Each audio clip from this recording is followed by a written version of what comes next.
All right, here we are again for week 2 of 5 sessions on alternative heating strategies, and I think the formal title is Advanced Heating Strategies for Small Buildings.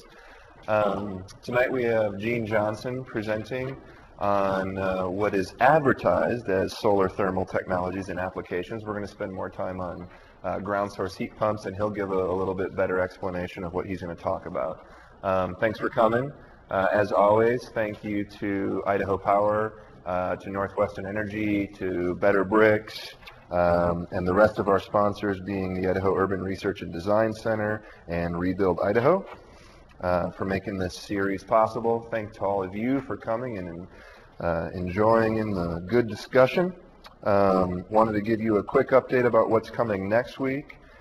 We have Steve Lee coming from Carnegie Mellon to be talking about comfort criteria for the heating season, and then Bruce Hagelin coming from University of Idaho talking about passive design and carbon emissions. And then, as we usually do, we'll have a roundtable at the end where we'll have some local folks presenting. So please come again.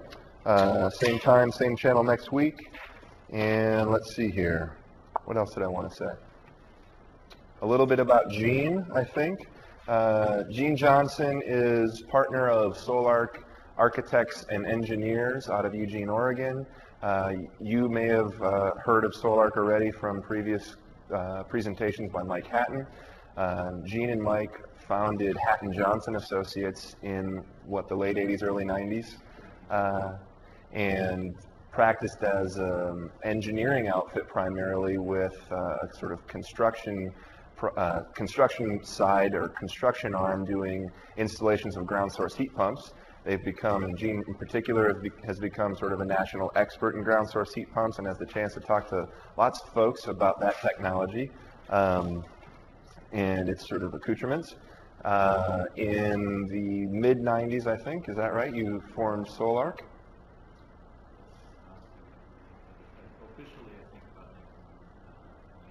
1998, late 90s, formed Solarc, which brought in architecture into the sort of fray, and they maintain Hatton Johnson, so they still do some ground source construction projects, and then the engineering and architecture side is now part of Solarc. So, Gene, thanks for coming. And oh yeah, one last thing for folks who are joining us online, we have the ability for you all to send in questions to the email address that should be on your screen. It's idl@uidaho.edu, and I'll be monitoring those, and if it's applicable, I'll be interrupting. And anyone in the room, feel free to interrupt. And if it can hold to the end, I'll hold it to the end and ask Gene at that point. So help me welcome Gene.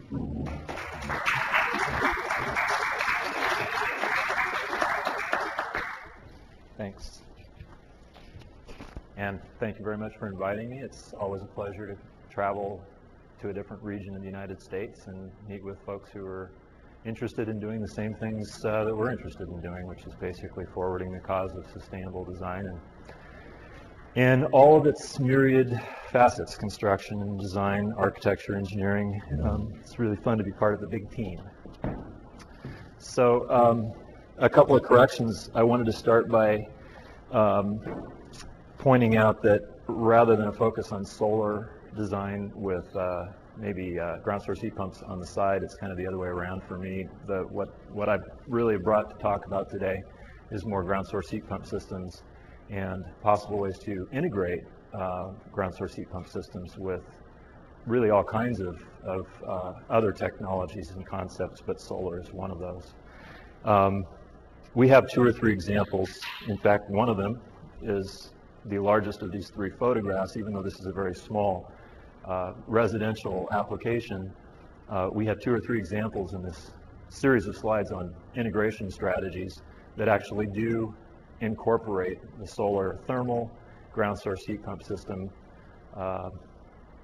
integration concept. And that's something a lot of people really don't even know about, and some people who do know about it question the wisdom of spending the money to do both of these very expensive things in a building. But what we have found, and what I'm going to share with you, is we found that you can actually downsize the ground source heat pump system part of an integrated solar ground source heat pump system because of the solar. And so that's kind of how we've been using it as one, I guess I would say, creative integration strategy. So let's see. Yeah, integration strategies, ground source heat pump systems are very compatible with a whole series of integration strategies, active ones. I'm a mechanical engineer, so that's kind of where my focus is going to be, but obviously this whole process of heating, cooling, and ventilating a building starts with the shell. That's an architectural design process, and really what we're about, and other AEs and individuals around the country have seen this too, is about integrating those processes, trying to bring the architecture and engineering processes together at the very beginning so that we can minimize the loads associated with the structure first, maybe even back up a step further than that and really question the fundamental need for the building itself, whether it needs to be, and you know, obviously with the input and cooperation of the client, try to establish the appropriate size and complexity of a building rather than just going down the road in a direction that everybody assumed was the right one because that's the way it's always done. So these slides are going to be about mechanical system integration. What I've got are a series of slides of actual projects that we've completed, with the exception of the last one, which is in design and just completing design actually, and will be bid soon. So mostly I've got slides of either process of construction or finished buildings to look at here. The concepts that we're going to talk about are radiant cooling and heating. In most cases, in fact all cases in this series of slides, we're talking floor, tube and slab type radiant rather than ceiling panel, wall panel, or cold beam kinds of radiant cooling. Domestic water heating is an excellent partner for just about any ground source heat pump system project because of the need to have a thermal storage system so that the heat pumps can operate efficiently and aren't really constrained to operate by load. That same storage system that allows you to operate a heat pump system in its optimum conditions can also be a very effective tool for producing other thermal streams. Domestic hot water is probably the most obvious one that we often do incorporate. A related strategy, it's about load balancing in the building, is ventilative cooling, and to the extent that we can, elimination of mechanical cooling, always a primary goal for us. Ventilation heat recovery, this is of course about meeting the ventilation requirements that are now becoming more and more important to a lot of clients, rightly so. ASHRAE having new standards and guidelines published basically that all the engineers are struggling to comply with all of these emphases on ventilation and the extreme importance of ventilation in controlling load. Heat recovery ventilators are becoming more and more prevalent in our designs and a lot of other people's as well. So ventilation heat recovery. Daylighting, I'm not going to get into the specifics on that.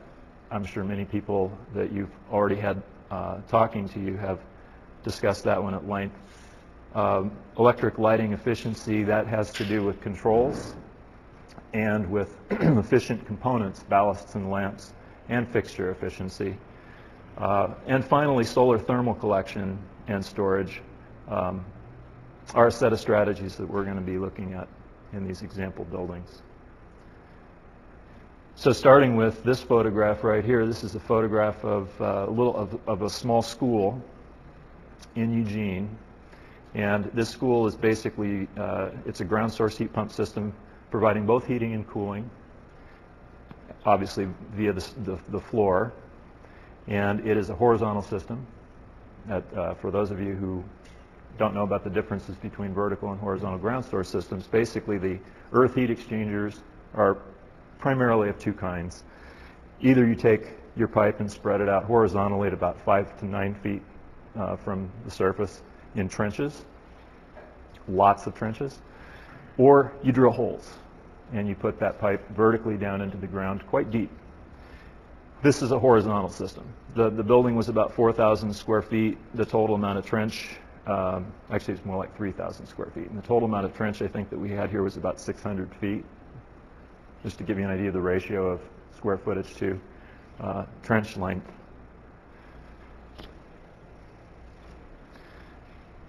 This is also, I guess you could say, an academic setting. This is a building, the architectural design was done by Malum Architects, and it's the child care center that's run in conjunction with the University of Oregon. It was completed a couple of years ago, and it also has floor cooling.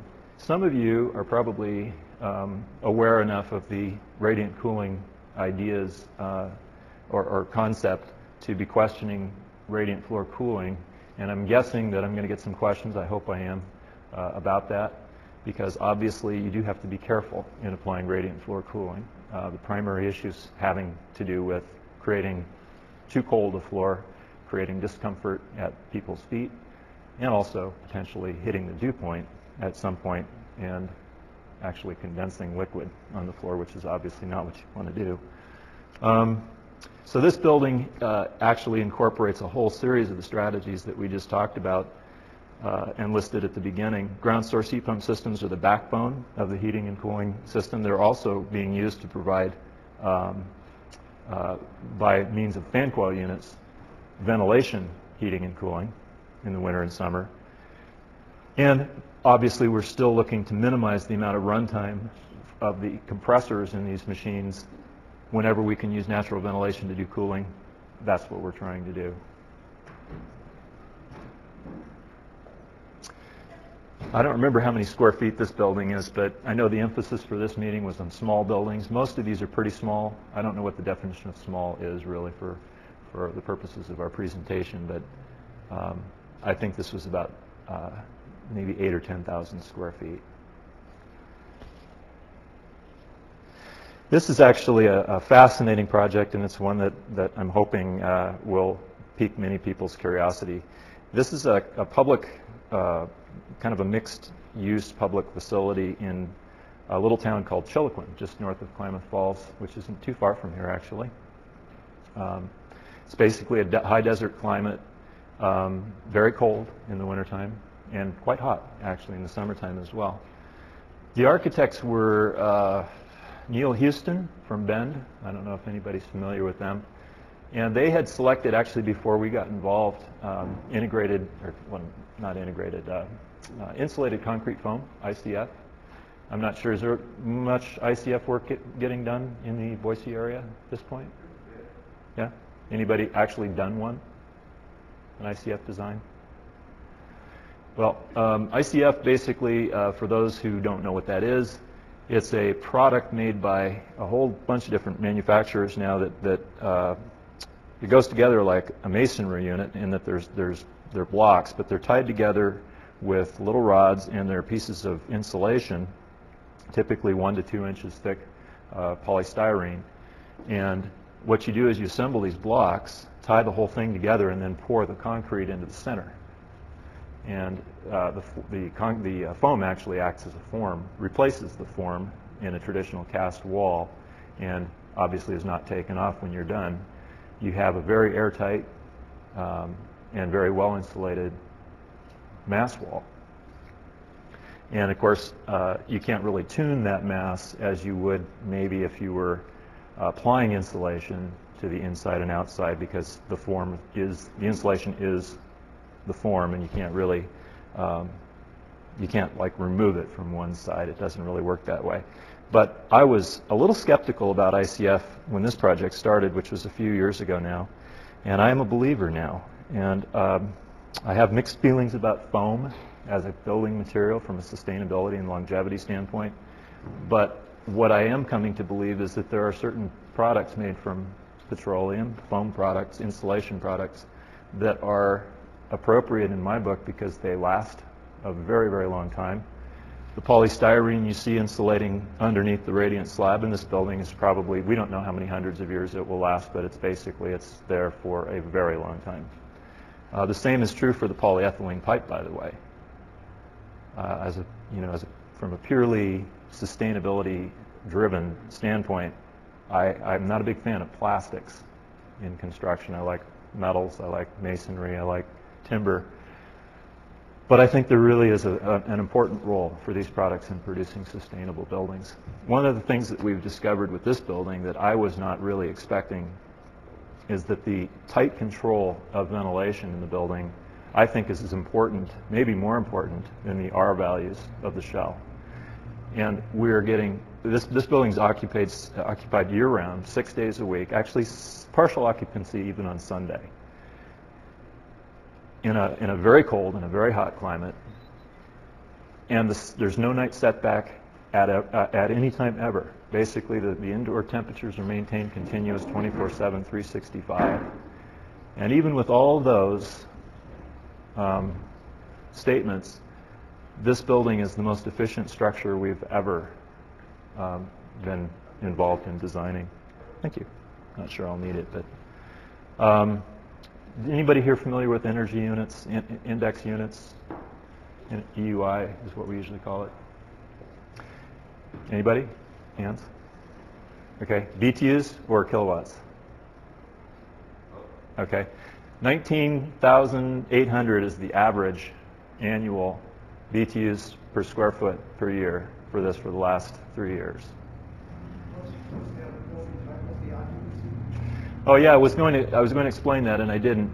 There's a public library on that end of the building. There's sheriff's offices, I think 2 sheriff's offices that are occupied kind of in the center.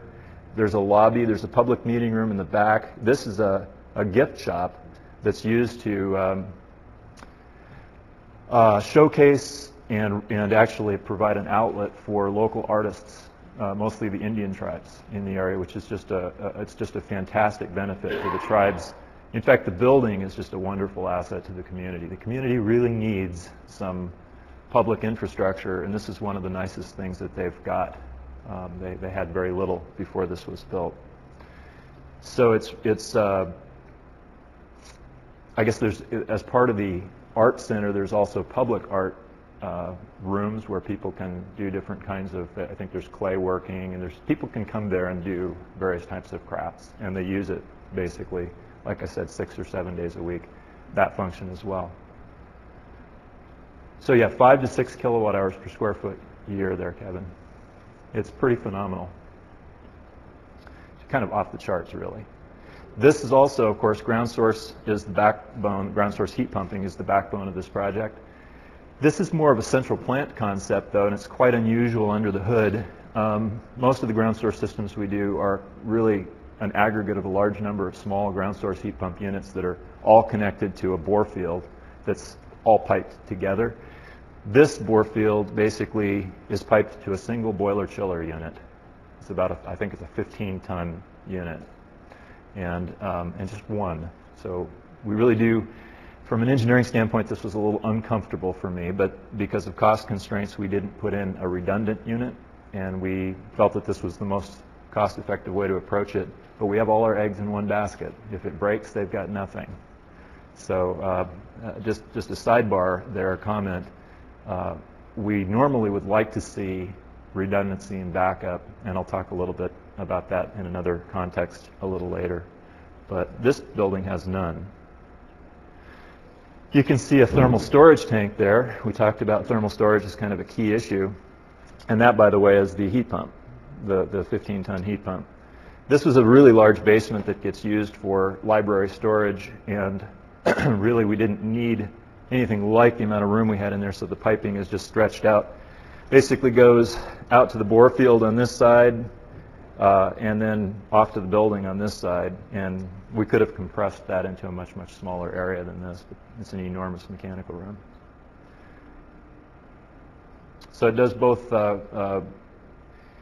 both heating and cooling are provided by that unit, but all of the ventilation air, this is another unusual thing about it, it's 100% outside air. There's no return air in the building. So they get excellent indoor air quality. There's a quite large air handler, variable speed air handler that has heat wheels in it and is able to do both latent and sensible heat recovery of the ventilation air. So all of the air that flows into and out of this building is recovered. It runs through the heat recovery unit, and we get 80 to 85% effectiveness with that heat recovery ventilator. And it ramps up and down based on carbon dioxide readings that are taken by sensors throughout the building. The building has a direct digital control system that is the platform for making all of those logical decisions. What else would I say about it that's really unusual? Well, I guess the really interesting thing is that it does so well, I think, in this climate with 24/7 set point operation. That's really what just blows my mind. It did way better than we thought it would. This is a 5-story apartment building, actually mixed use, in Eugene that was completed about 2 years ago. And this is actually, I think, the largest system we've built to date. It's about 65,000 square feet. And the other really interesting thing about this project is that it's a vertical bore field, and because they don't have any property that wasn't under the building, the bore field is under the building. So what we have there are 40 holes, 40 bores, 320 feet deep each. It's a total of about 5 miles of pipe down there. All of the pipe comes up in 5 pairs of supply and return piping right there in the mechanical room. Those are the headers. And basically are circulated by a pump station back there through the entire building. There's a whole series of, each apartment has its own water to air heat pump, so that essentially, except for the bore field, every apartment is a self-contained unit, which from a utility and billing standpoint was important to the architects and owner. This is a picture of the drilling on that site before the building was built. And we actually had 3 rigs going most of the time on this site, quite small. You can see this kind of a major intersection here. It was a very challenging construction project, but it's an important note here because it's doable. If you've got a downtown site and you're thinking about the drilling and the inconvenience and the noise, this is proof that you can do it. It just takes a little extra effort. Actually, it took a lot of extra effort. Do you know how deep the water table was? The water table in this part of Eugene is about, I think static water levels, it averages about 10 feet, 10, 15 feet. And actually in most parts of Eugene, that's the case. You know what static water level is. So what often happens in these projects is you'll hit an aquifer somewhere, even if you don't have any, if the water table is depressed pretty deep.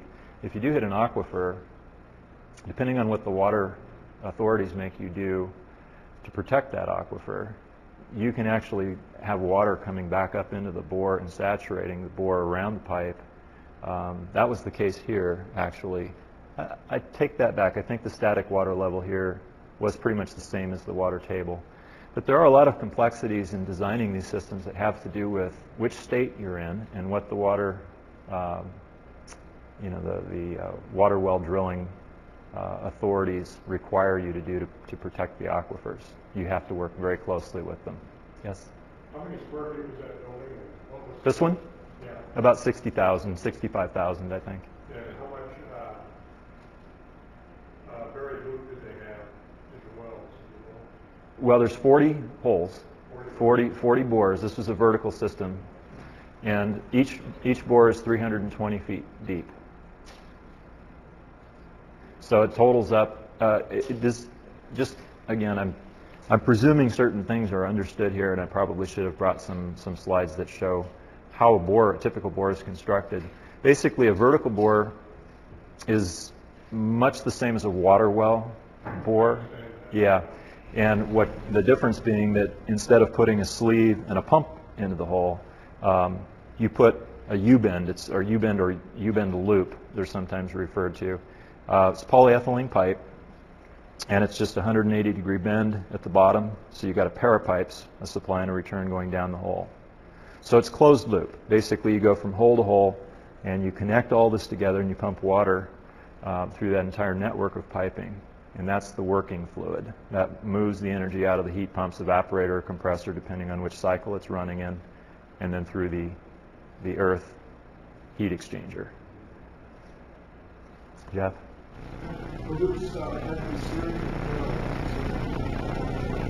Well, I'd be giving away secrets if I told you that. Just kidding, just kidding. Almost always they're series parallel. And the reasons are many for that.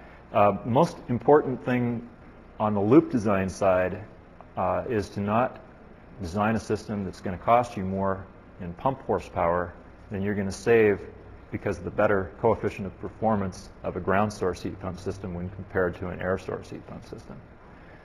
Now what I mean by that is the whole reason for doing these projects is to be working with an earth heat exchanger that sees higher minimum and lower maximum temperatures on a seasonal basis, and therefore gets a higher coefficient of performance from the vapor refrigeration cycle that lives inside a heat pump. If you don't mind your P's and Q's, you can end up with a 10 horsepower pump or a 15 horsepower pump running all the time. And this one, I think the brake horsepower for the CERT pump for this building was about 3 horsepower. You have to be very careful not to blow it. There's a lot of reasons. I mean, there's a lot of competing issues there. You also have to keep fluid velocities in the piping high enough because convective heat transfer coefficient is very important, and that's a function of fluid velocity. So you can't have not enough horsepower in the pump. It's a balancing act, and that's why we usually end up with series parallel. The other really important reason for that is that if anything ever does break down there, you can't get to it. In this case, it's under the building. So we're done. When that building is built, you're never going back. As an engineer, that scares the bejesus out of you. You know, you really, and I'm an engineer, so we hedge our bets by putting the system together as a group of separate loops. In this case, 5, so that if a loop ever did rupture or something happened to it, you've lost only 20% of the capacity, not 8, not 100. Yeah, so those are the kinds of considerations that come into the hydraulic design. And there's a lot of things to think about. It's not rocket science, but you definitely need to have somebody who knows what they're doing design these. Any other questions about this project? Sure. So this is actually referred to as thermal storage or Yeah, well, actually, I'm glad you asked that question because I should have taken a picture. I did, but you don't have it on this slide. Looking behind the photographer in this picture, me, there's 2 1,500-gallon tanks. This system is also providing all of the domestic hot water for all of the apartments in this building. So you could call that thermal storage.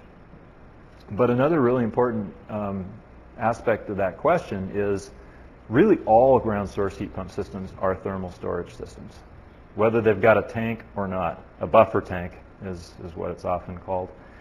And that's true because what happens in the earth, you know, you probably read many articles about ground source heat pump systems that make the erroneous claim that it's always 50 degrees, you know, down where the heat exchanger is, and that's why they're so efficient. Well, that's only true in between seasons as the average earth temperature is moving from its summertime peak to its wintertime minimum in the vicinity of the bores. Obviously, you put heat in all winter, all summer long, it's getting warmer down there because heat is starting to travel by temperature difference out of the bore and into the surrounding formation.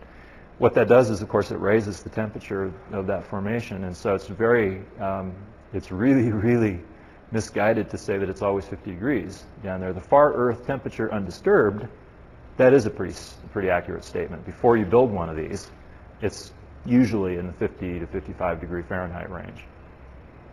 But what happens over the seasons is you either are diminishing that temperature or raising it by taking the building's loads and putting them into the ground. The important thing to note there is that that's thermal storage. You essentially you're depositing heat in the summertime when you're getting rid of excess heat from the building. Those same BTUs, once the temperature difference is reversed, will start traveling back to the bore. They don't leave. That heat basically doesn't get a chance to go too far before it's called back again by the changing of the seasons and the temperature reversal in the bore. This is a really important point from a design standpoint, because what we've learned over the years is that if you don't take care to apply these in a way where you're understanding what the cumulative annual loads are on the bore field, then you're going to end up oversizing the system. You're going to end up having to buy more bore field to support the unidirectional heat transfer that you're doing. It's really best if you can figure out, and this takes some creativity, again, if you're working with the architecture at the very beginning of the process and you're looking around you, you take your blinders off and try to do some peripheral visioning, you can come up sometimes with, oh, got a cooling load over here, same time I've got a heating load over here. I can use both of those maybe with my design and try to balance the cumulative annual loads. Because this is a thermal storage system. And if you do that, then you can make the system as small as it possibly can be. And that saves money. These are capital cost intensive technologies.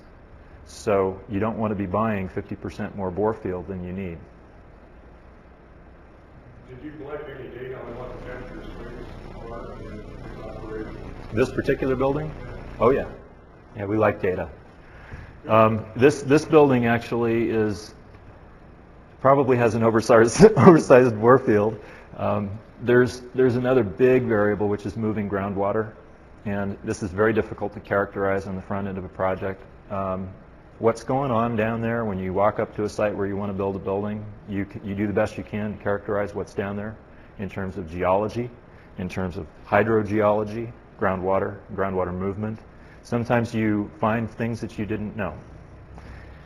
This building was a big surprise in a couple of ways. We often do a test bore on larger projects where before the whole group commits to a ground source solution, we go out and drill a hole, we build a bore, we bring a thermal testing system that we've got mounted in a trailer. We're one of probably half a dozen people in the country who have them, maybe a dozen by now. And you can literally simulate the heat rejection of a cooling system. You pipe this thing to a heater, and you run that for a few days, and you collect data, and there's this nice program produced by one of the national labs called the Geothermal Properties Measurement Software Package, whatever. And you can put all your data, collect the data into that, and crunch those numbers and come up with a thermal conductivity. So we did all that here. And we did the test bore up against that building back there, which there was an alley back there at the time. It was the only place we could drill. So we did our test bore, we got our thermal conductivity, it all looked fine, we designed our system, and we built it. But while we were building it, while we were building the ground source system, as we moved this direction on the site towards the photographer, we encountered massive amounts of groundwater. In the test bore, there was none. It was dry. But we hit some huge production, producing zones. Remember, we're making a pincushion out of this site. Every 20 feet on center, we've got a 320-foot hole. So if there is any water down there, you're probably going to hit it. You're casting a pretty big net. And so we had all this water. Do you welcome that water? You do and you don't. From a thermal conductivity standpoint, water's a good thing. We want moist soils because it means the heat transfer works better. We get a higher thermal conductivity. That means a more efficient bore field, i.e. a smaller one. It's all good. If, on the other hand, you've got, in the process of drilling a vertical bore field, you hit a 500-gallon-a-minute hole, that water's got to go somewhere while you're drilling. Now you have an enormous water disposal problem to deal with in the course of construction. That happened here, and it was the first time it had happened to us. And so not only was it the first time that it happened to us, but it happened in downtown Eugene, where they frown, very, very, very significantly frown on contaminated water going into the storm sewer. So we were stuck trying to figure out what to do with, I think here we were producing something on the order of 200 gallons a minute on several of these holes. We set a record here last month with a sister ship, actually, to this project in Springfield, the adjacent town, where we hit 500 gallons a minute. And we were smarter this last go around. We've got this enormous tank that's 40 feet long, 12 feet tall, 8 feet wide, and we were filling that up in an hour. So the way that we've dealt with these is we've gotten together with the local wastewater authorities and have gotten approval to, with the best pretreatment we can do, which is settling up all the largest material. They are letting us discharge it's clean water. It just has very fine suspended solids in it, so it's turbid. And that can't go into the river, can't go into the storm system, but it doesn't hurt too much to put it into the sanitary wastewater system. They charge us for it, and they make us sample it, and then produce the data for them so that they know what went through their plant. As engineers, we try really, really hard to not shortcut any of these bureaucratic and agency-related issues. We would far rather go head-on into those, an understanding of what their needs are and make sure that we comply with those so that we're on the same team, rather than being perceived as somebody trying to pull a fast one. So we had that in our back pocket. We were able to make that arrangement here in Eugene. We did the same thing in Springfield for this project that we just did last month. And it sure is a good thing we did, because if you try to haul the water away, it's really expensive. So getting back to your comment about whether water is a good or a bad thing, or I guess you asked that, John. The conductivity is important. While you're drilling, water can be a real problem. And unless your test bore happens to hit a water-producing zone, you don't know. You do the best you can to characterize things beforehand, but you really don't know. So you've got to have some contingency factors in your thinking. Doesn't the water help you in a cooling load and hurt you in both? Well, actually, it helps in both. It doesn't. If there's, you mean moving water? Yeah. Moving water is ideal. Once you've got your bore constructed and you've got a heat exchanger built with pipe down there, if there's water moving past it, now we don't even care about thermal conductivity anymore, because we have mass transfer. It's not a static well field anymore, or a bore field anymore. We're not just dealing with a chunk of earth and how fast heat moves through it. We've actually got water going through it, which is continually replenishing the BTUs that we're either putting in or taking out. So moving groundwater is what actually resulted in the temperature range for this project is very, very low, is very tight, tighter actually than we would have preferred, because we could have saved a bunch of money on holes. We would have put fewer of them in if we had known that we were going to get such good heat transfer. But we didn't know it because we drilled in the test bore on the other side of the site. So that's an important point to have mentioned, because it's something that you do the best you can, but you're never going to know for sure until you actually go to build it. So do you ever shut off some of the roof systems? No, because once you've built it, it's basically, there's one pump right there. There's one circ pump that's working on the ground side. And it basically the flow, well, actually it can't modulate. We want to go back and put a variable frequency drive on this one. We didn't do that. And so it's on-off control within a temperature band. It doesn't run in a certain band, but basically when it runs, the whole field circulates. Do you have a secondary pump? Yeah, actually, each apartment has its own pump. So this again gets into the details of the hydraulic design, which I don't want to belabor those right now. But basically, there's a lot of different ways to do this. You can have one pump pushing the flow out into all the different apartments and have control valves, closing and opening. We chose instead to put circulators in each of the apartments and go without the, so we have a variable flow system on the building side.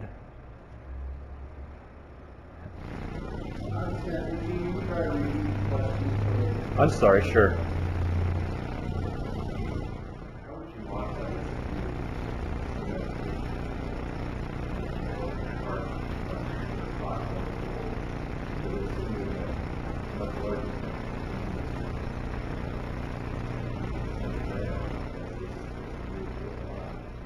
Well, that gets to the load balance. The question was, how would you adjust the design to reflect the higher peak loads of a harsher climate, like Chiloquin actually was a harsher climate than Eugene.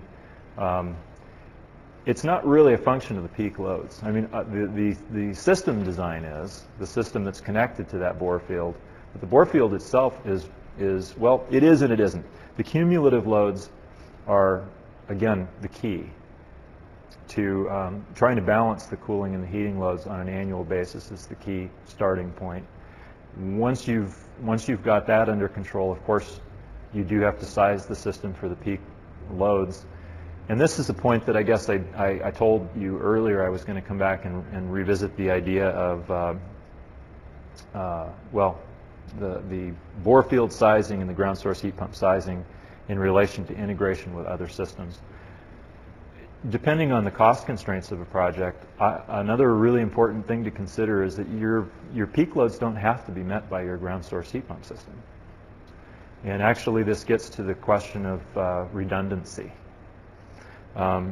It's pretty wise actually to have a secondary system of some kind in any building so that if your primary system breaks or something happens to it, you've got something else. And one of the really, I think, appropriate ways to build a system like this is to size this system for maybe 80 or 90% of the energy required in a building, all but those few hours when it gets to the hottest and coldest times of the year. Because particularly in the heating cycle, it's very easy to put an inexpensive heat source in tandem with a ground source heat pump system. It can serve both as a backup. In the instance of Chiloquin, which doesn't, it has one compressor. And if that compressor breaks, which it has actually, the compressor hasn't broken, but the machine is broken down because of some faulty foreign copper tubing components that were used in the construction of the heat pump. Twice that's happened. And there's no backup. Well, an electric resistance is, I don't really like that because it drives the whole design of the electrical system if you're going to put a whole bunch of kilowatts of electric resistance heat. But gas is a really good bet. If you're not using it, a gas system is pretty efficient. And they're not very expensive to build.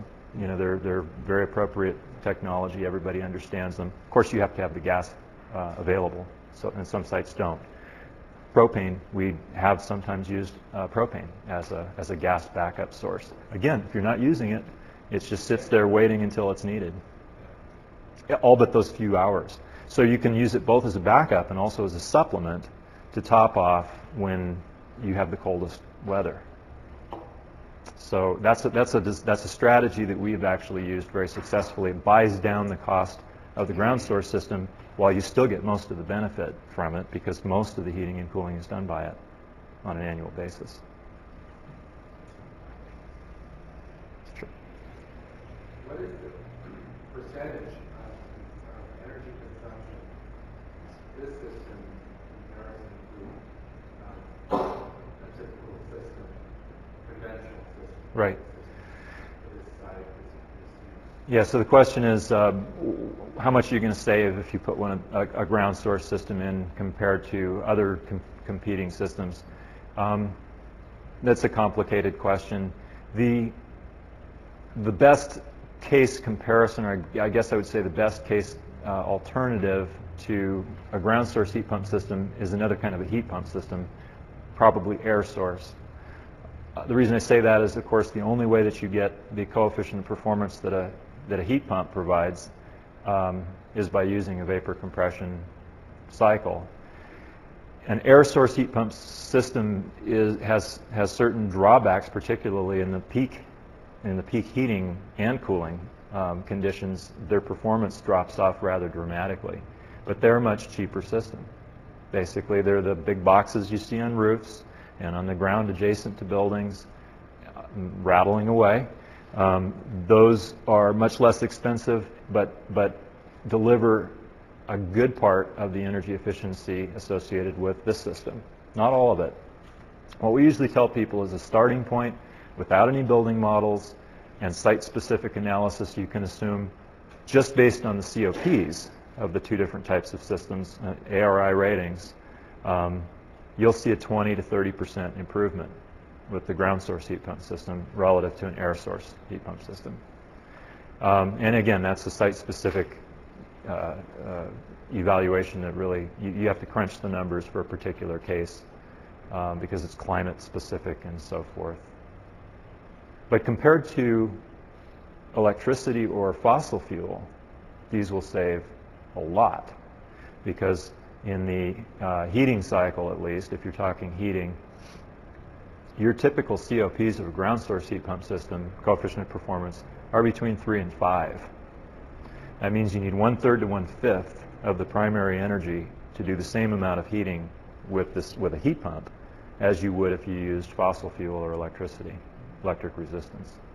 So if you're comparing a ground source system to a primary fuel like electricity or gas or oil, the economics are going to be very, very good. If you're comparing them to a heat pump, another kind of heat pump, an air source heat pump, they're not going to be as stellar. But there's a whole host of secondary things that people do consider, such as the fact that there's nothing out in the weather with a ground source system. There are no components in the rain and the dirt. They're all indoor or in the ground. So there's a life cycle element there, lower maintenance costs, and more uniform efficiency over the life of the equipment. Air source equipment tends to degrade much faster because of the heat transfer element out in the air. It corrodes and gets plugged up with pine needles and dirt and grass seed and whatever else is floating around in the air. And unfortunately, a lot of people aren't very careful about cleaning those. And so they tend to just kind of go downhill.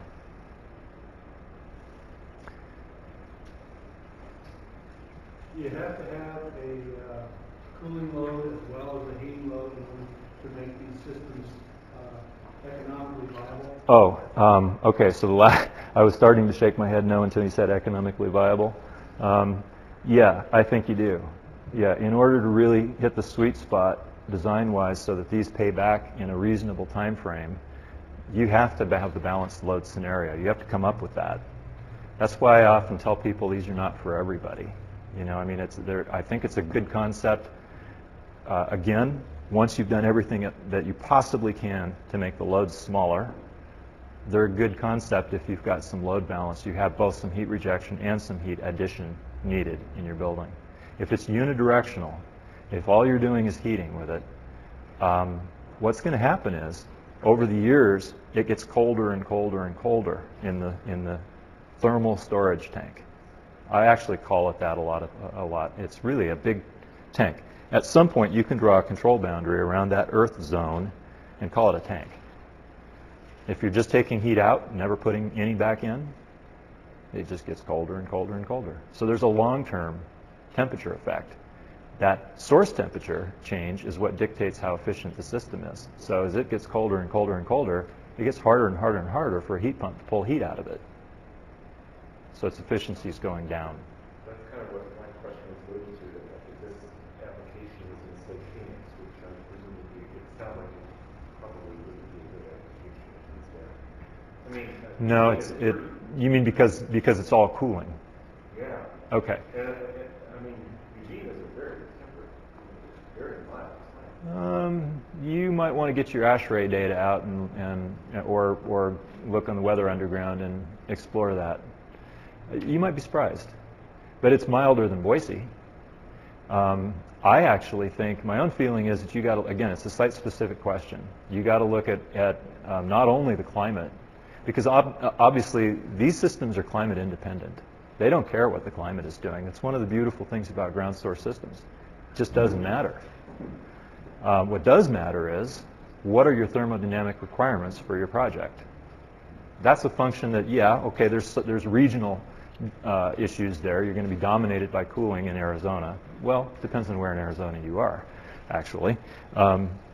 You might be dominated by cooling in the south, the southeast, particularly the latent side, the moisture issue, dehumidification.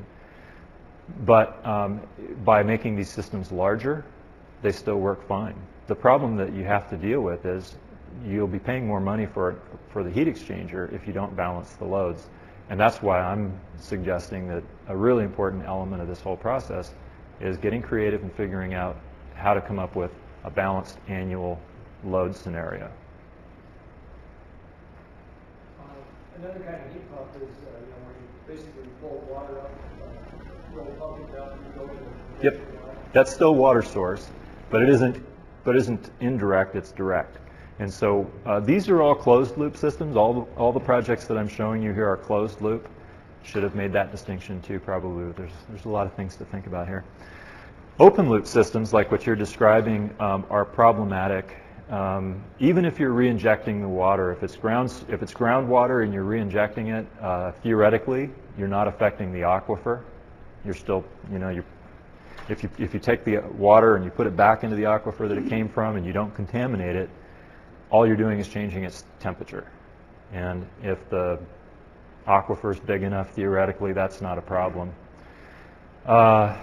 In reality, though, there are some problems and there's a whole host of legal and bureaucratic issues associated with open loop usage. Not so much in residential. I don't know what Idaho's requirements are, but I suspect most of the states are steering kind of down the same path anymore. They exempt small users, like a house. You can pump and I don't know if they'll let you pump and dump, but you don't need a water right to do a residential size system. You do on a commercial system. I think it's like 10,000 gallons a year or something like that. If you remove that amount in a year, you have to apply for a water right. Every agency, every environmental agency out there reviews your application. It takes anywhere from 1 to 2 years, and at the end of that 2 years, you don't know if they're going to give it to you or not, your water rights. So it kind of makes it difficult to plan a project. If you have an actual project and you want to do some preliminary design and figure out whether you want a ground source heat pump system, an open loop system, you can't wait 2 years to find out if you're going to get a permit. It's a little bit of a problem. We do very few.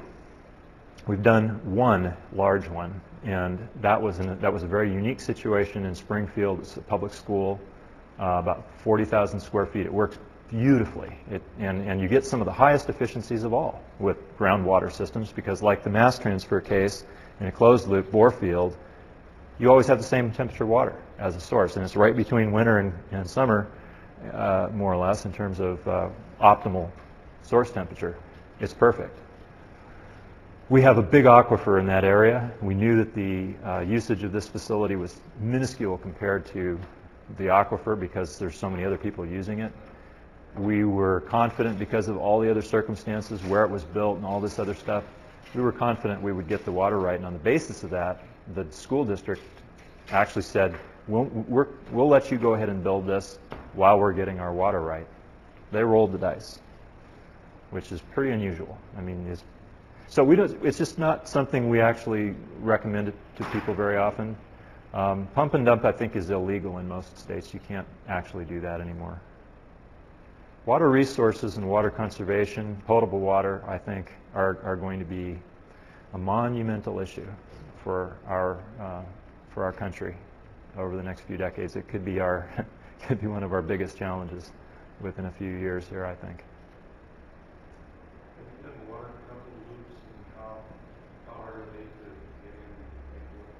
I think that's what we were. The question. Oh, okay. So surface water. We have not. And if you look in the literature, if you get on the internet and look at residential systems, you will see there's 4 conventional applications for ground-coupled systems. 2 of them, one of them is actually surface water, not earth. And that's where you just drop a heat exchanger into a pond, a lake, or a river. Okay, again, the DEQ, the Departments of Environmental Quality in the given state that you're in, are going to have a lot to say about what you're doing to the aquatic system, that surface aquatic system, because there a temperature change of a degree or 2 could affect a species, a frog or a turtle or many other things. And I don't say that disparagingly. I actually think that those are very important considerations. So I'm not a big fan of surface water sources even though theoretically, yeah, there's nothing cheaper than just taking a big roll of pipe and dropping it into the pond. And there's your heat exchanger, you're done. You know, put some rocks, weight it down with some rocks, and it disappears, and away you go. If it's your own pond or lake, you know, and you're one of those people who's got your own body of water on your own property, I'd probably look at it then. But even then, if it were me, I would want to be extremely careful about what I was doing thermally to that source. Do you have a hard water calcium buildup in any of your system? Do you have to soften the water? I know a facility from David that's an open loop system, and a lot of geothermal, and they're starting to see it. A lot of their basic Oh yeah, yeah. Direct use groundwater applications are very. You have to be very careful about that. And the obvious way to nip that one in the bud, even though you do take a hit thermally, is to isolate the flow from your working fluid. Have a closed system, closed loop, basically on the building side. Big plate and frame heat exchanger of some kind, and then a pump circulating the water on the ground loop side. Plate and frame heat exchangers I mentioned just because they're the easiest, they're the highest effectiveness, lowest cost, and they're cleanable if you get the right kind. You can actually take the plates apart, scrub them down. I believe that it has that system.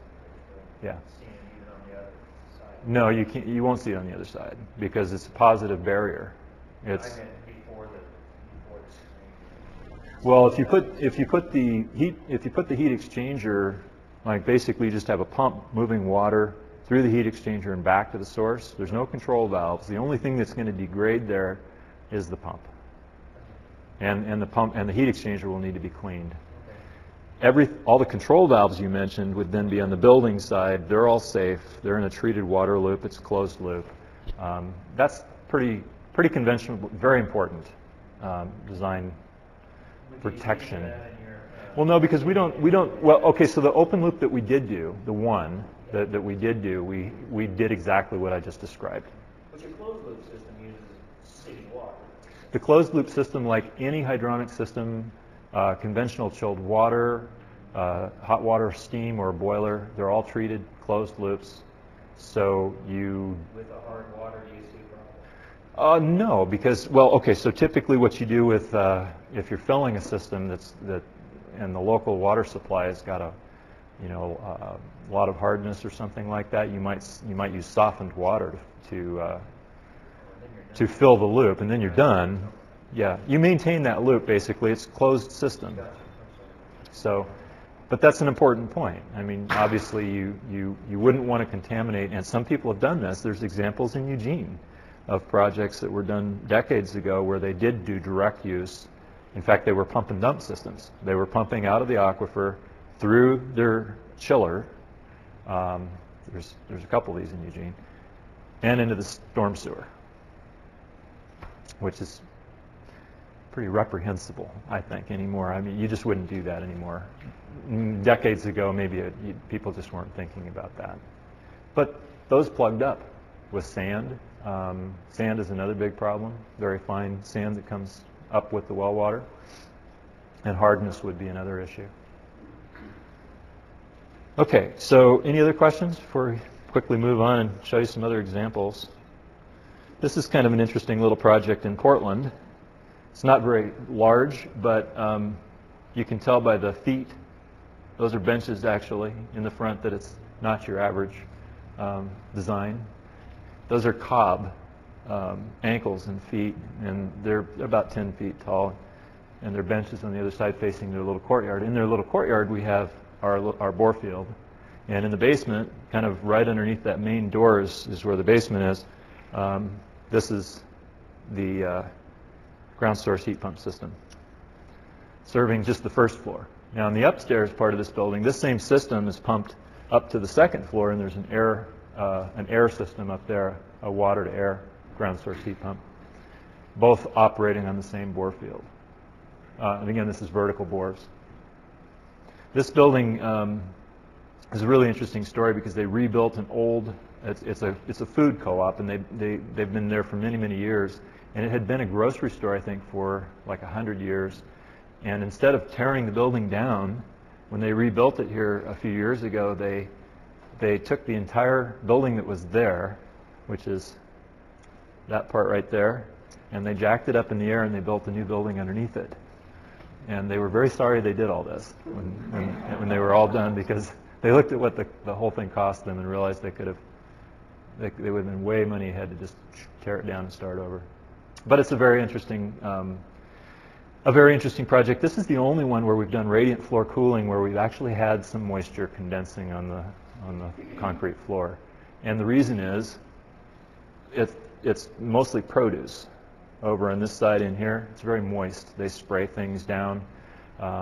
So the humidity ratio in there is, of course, much higher than it would be in a normal occupied space, which is not a problem really, because what we just, and this is kind of the key point, I think, with radiant cooling ground source heat pump systems.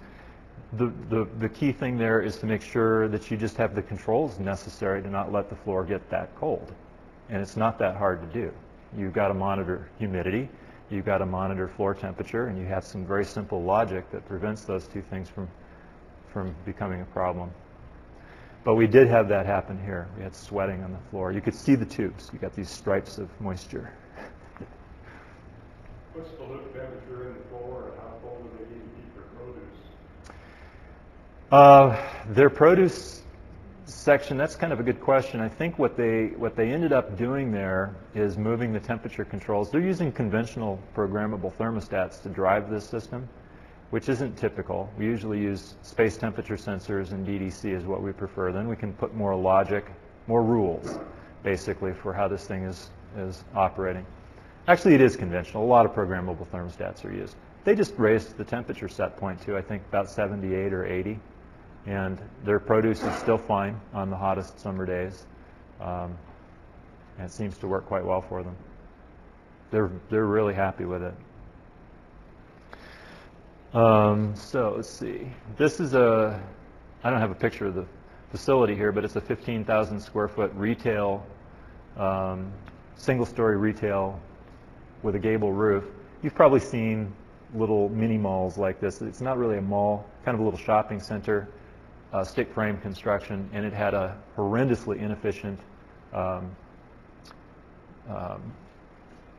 central station air handling unit with electric resistance. Constant volume reheat is what we call this. It was an enormously expensive building to operate. This complete replacement of the original source equipment, we retained a lot of the ductwork, cut the energy costs enormously. I don't remember how much, I think by more than 50%.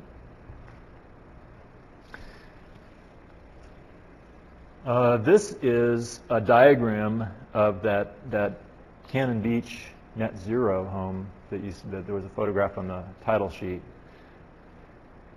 And somebody said they were familiar with it or had seen, oh, right, it was Ken. This is a really cool building, really cool project. This is the only picture I have of it here. But this is one of two demonstration homes that the state of Oregon supported.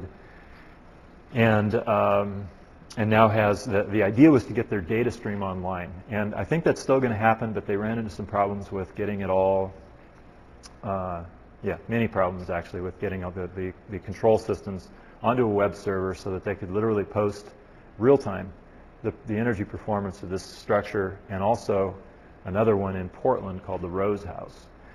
I think they are going to do that, so if you wanted to keep track of this or even try to, prod the state of Oregon into completing that, you could call Christopher Diamond at the state of Oregon, and he'll just tell him that I sent him or sent you, and he'll get a kick out of that.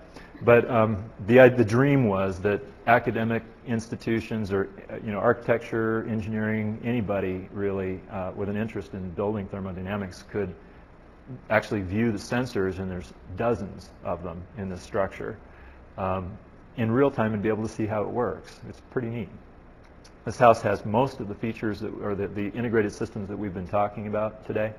Natural ventilation, radiant, actually I take it back, it doesn't have any radiant. It's got an interesting variation on an air distribution system wherein, for those of you who know what the HRVs are, the heat recovery ventilators, basically small units with 4 duct connections, 2 fresh air connections, 2 exhaust stream connections, and heat transfer happening between them.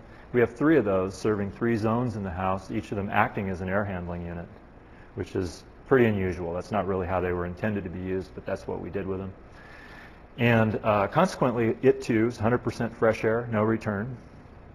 The zones can be shut down by the owner when they're not using one. The damper's closed and that unit turns off. The solar system, this is actually an evacuated tube array. I don't know how many of you know what evacuated tube collectors are, but you probably came today thinking I was going to talk about those. Sorry about that. But this is one of those situations where we're in a coastal climate. There's essentially no cooling load. And it's a high-end project. Money really wasn't a constraint like it would be in a typical house.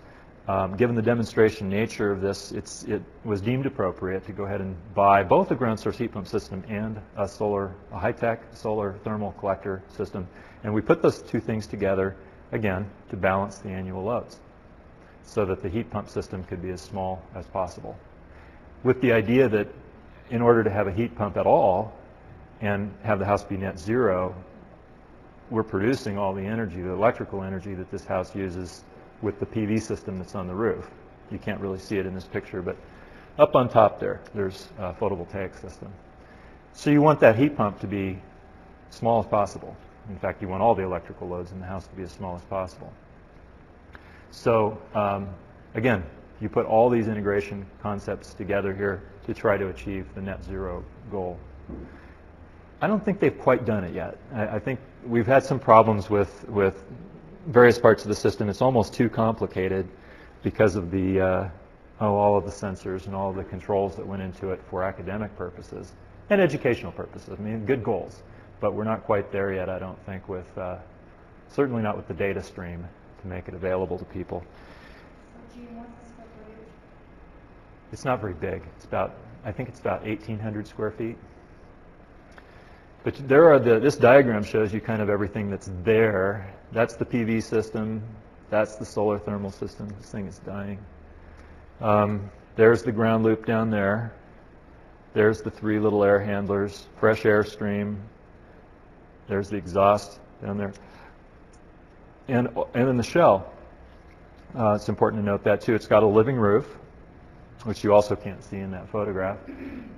Uses Durasol block, a composite block that some of you are probably familiar with, very high R value, and a plaster system, I think, that pretty much ensures that the infiltration is very, very low. So again, very tight shell, like the Chiloquin project. That's really all I had in the way of examples, and kind of as I expected, we digressed along the way and talked about some specific design elements. This one? Okay, so that's we started out with a tiny little heat pump. It actually is, it's small, but we started with a nominal size 18, stands for 18,000 BTUs per hour, roughly 1.5 tons of refrigeration. That unit is, and it's a water-to-water heat pump because it's coupled to working fluid, and it's got a hydronic system essentially that feeds the fan coil units. Each of these 3 units, we've got a coil there, so they operate like fan coil units. So it's water to water. If you look at the heat pump manufacturers, the conventional ones in this country, in extended range ground source systems, they tend to be Florida Heat Pump, Climate Master, Water Furnace, and a few others. They don't really make water to water heat pumps that small. This Florida heat pump actually was the only one that had one that was small enough that met what we thought were our load requirements. Well, it turns out this was kind of not really a production unit for them, and we had problems with it. So after struggling with it for like 1.5 years, we finally just pulled it out and put in a 24, which is a standard size, has a good compressor in it. It was a kind of a strange compressor, a canned rotor compressor of some kind. I don't even know exactly what it was in this 18. It was it wasn't really ready for prime time. So what we have in there now is a 2-ton unit, a 24, and it is a conventional water-to-water heat pump, and it's working quite well. Yes? Does the evacuated tube system recharge the ground source? That's what it's for. Yep. It recharges the ground source? Yeah, so I guess I never made that clear. Maybe I didn't explain that. The whole idea with the solar thermal here was to balance out the fact that this is a heating-dominated application. There is no cooling load ever, really. You just open the windows up and let the breeze blow through in the summertime. So we wanted, again, with the idea of keeping the heat pump and bore field small, we wanted to be able to recharge that solar energy. The house is located actually on a bluff above Cannon Beach, and it's basalt, interestingly enough, which is good. It's actually a good thing. Typically, rock is some people think that it's going to cost them more money to build a vertical bore field in rock. It's actually usually it can be less expensive for 2 reasons. One is that it's usually very well consolidated. It means you don't have it caving in on you and have to deal with that. And the other is that thermal conductivities tend to be higher in harder rocks, and that means less bore. So it's going to save money. So I usually like it when we find basalt. Basalt is, often can be very high thermal conductivity. Anyway, the solar system basically in the summertime, it's sized to meet most of the house needs for water in the shoulder seasons, fall and spring. What that means, of course, is that in the summertime it has way too much capacity. Well, we put all that extra heat down there. Could you explain a little bit about the block system? Is that similar to the foam concrete Super X and Utah blocks used in Scandinavia? I'm not familiar with those products, but what I can tell you is that it's a cementitious. I think it has wood chips, maybe foam, and cement, and they mold the blocks together out of those. Structural in and of itself. The system's built. Yeah, I think it is. Yeah, I'm not sure that they don't have to reinforce it though with vertical and horizontal beams. Apartments in Sweden and Finland, for example, they use a precast concrete frame with Right. each long, which is a trade name, or Super X, foam concrete input. And it's about 12 inches. You can saw it and nail it Mhm. and put chips in it, kind of like poker chips up line. And they're really, really have a great R value. I wonder if it's similar to that. No, this is more like. What are some other examples? Rostra block is another block material that. There's a whole series actually of block materials that are made now. I think with multiple goals. One is to try to make construction materials out of waste streams, admirable goal. Another is to try to build some mass into construction materials other than CMU, and another is to try to achieve some R value of the material itself. So Durasol, Rostra,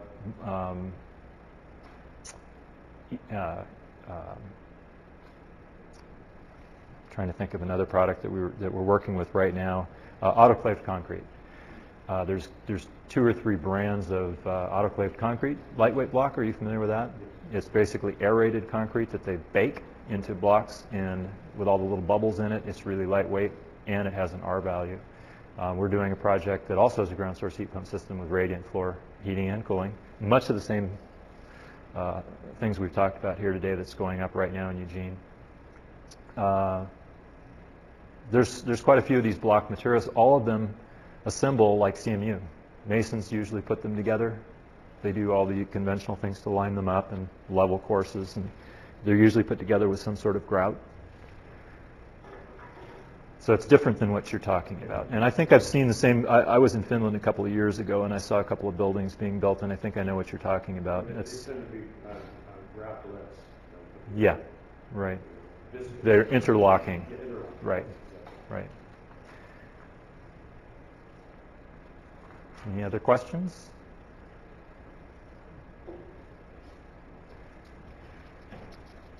I guess not.